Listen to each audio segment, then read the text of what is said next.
Kreska world.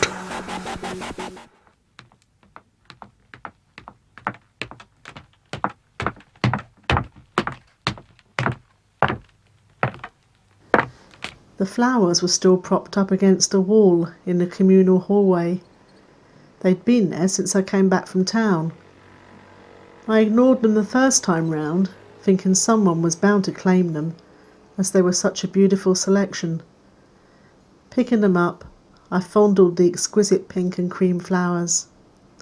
They're probably expensive, not the run-of-the-mill supermarket flowers. I turned over the enclosed card and squinted at the illegible handwriting. Was that an R? There's no one here whose name begins with R. I looked around. No one was coming out of their door. Ah, they're mine, and I would hand them over. They just sat there alone. Well, they can't stay here all night without water.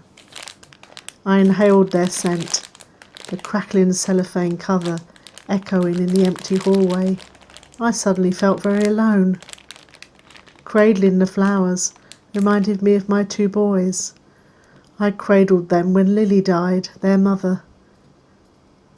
They were too young to understand, the cradling more for me than them. I decided to wait 5 more minutes, just 5 more minutes. After all, it was past 6 p.m. and most folk had come home for the evening.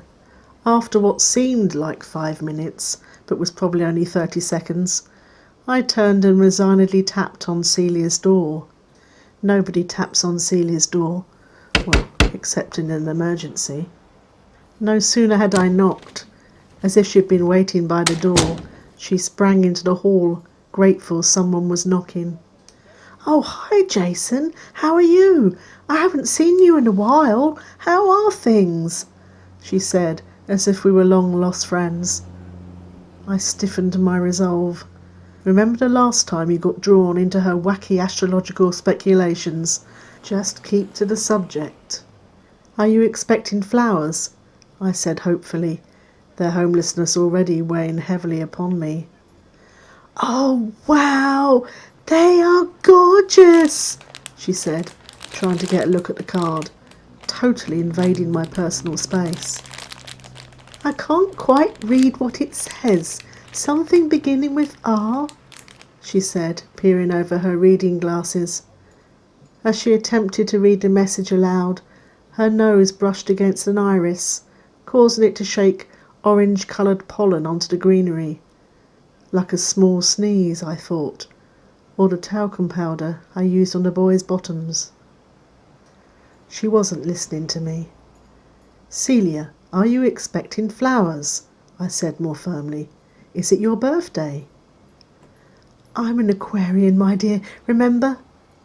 Aren't you Scorpio? I'm sure you said you were. You're handsome enough to be a Scorpio." "Maybe I'm a butterfly," I said with my wry scorpion wit. Sensing the hostility, she replaced her smile with a thin grimace. I hadn't noticed how old she looked before. I'd never got that close. She must be in her late 60s, early 70s. "Someone could be sending them to me. I have been known to receive flowers. Once."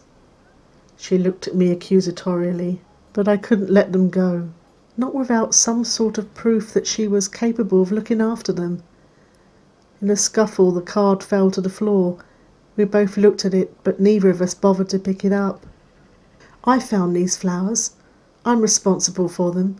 They are legally mine, no one has claimed them. So I'm their rightful guardian, finders keepers. Mind you, I'll have to buy a vase, though. A large one, or maybe 2. I'd got rid of a lot of Lily's stuff a year after she died. I simply adore oriental pink lilies, and the Farada carnations are like little winter suns," Celia whispered, running her hands through them. I nodded, not wanting to appear ignorant. She leaned in and inhaled deeply. I noted her real hair colour at the roots. Quite white. "Pink Alstroemeria and Gemini. This blue one is called Status." She seemed to brighten up. So she knew the names of the flowers, so what? "I once worked as a florist's assistant On Temple Street. Do you remember the shop before it shut down?" I didn't. I've never bought flowers, not once. In fact, I prefer to see them grown in the garden. Lily used to buy flowers and often brought a colourful selection home from the supermarket. I always hated the mass flower market. They all looked the same to me. That was the only job I really loved. For the first time, she was talking sense. I'd been to art college before then.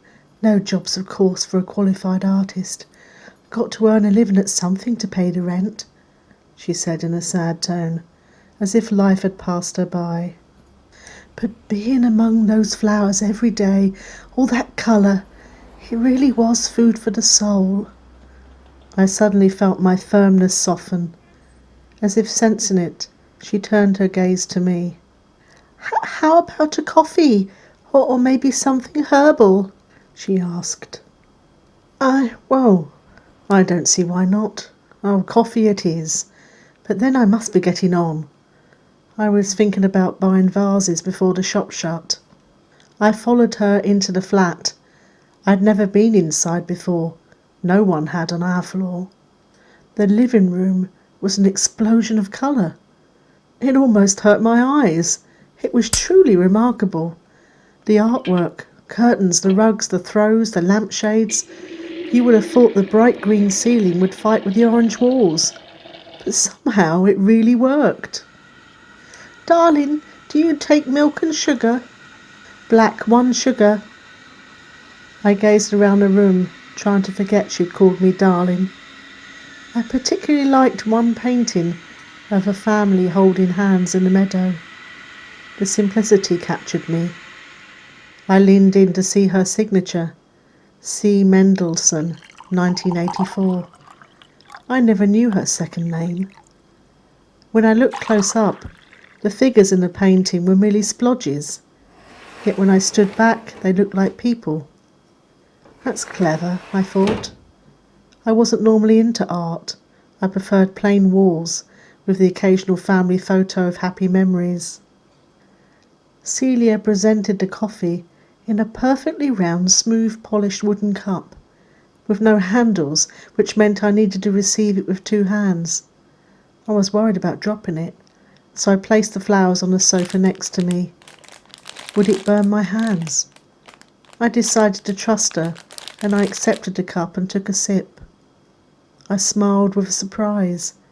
It was just the right temperature. I drank half of it, realising I was thirsty. I wondered where I could put it down, but I needn't have worried. On the table next to me, a round bowl had been carved deep into the wood to accept the cup. It was all very tactile. Everything was lovingly arranged and seemed to be handmade. I held on to the cup, enjoying the feel of the wood-grain surface. I watched as she carefully laid out clean sheets of newspaper and placed a pair of large scissors on the dining table alongside 2 clear plain vases full of water. The whole scene reminded me of the boys' changing mat. Lily used to organise everything in advance too. She used to be super organised. Although Celia surprised me, I expected her flat to be messy and hippie-like. Well, she gave that impression, with her astrological predictions and her 6th sense. I expected it to smell of joss sticks, cigarette smoke, or several cats. But it was clean, and the air smelt faintly of lemon. Everything had its place. It made me feel totally at ease. "Shall I take care of these for you now?" She spoke softly, her outstretched arms ready to receive the flowers. I had no resistance left in me. Carefully placing the cup down, I handed them over.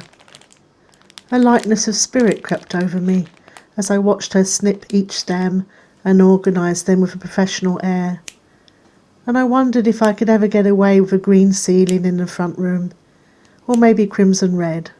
I might get some colour swatches when I next go shopping. Maybe it was time to bring some colour into my world.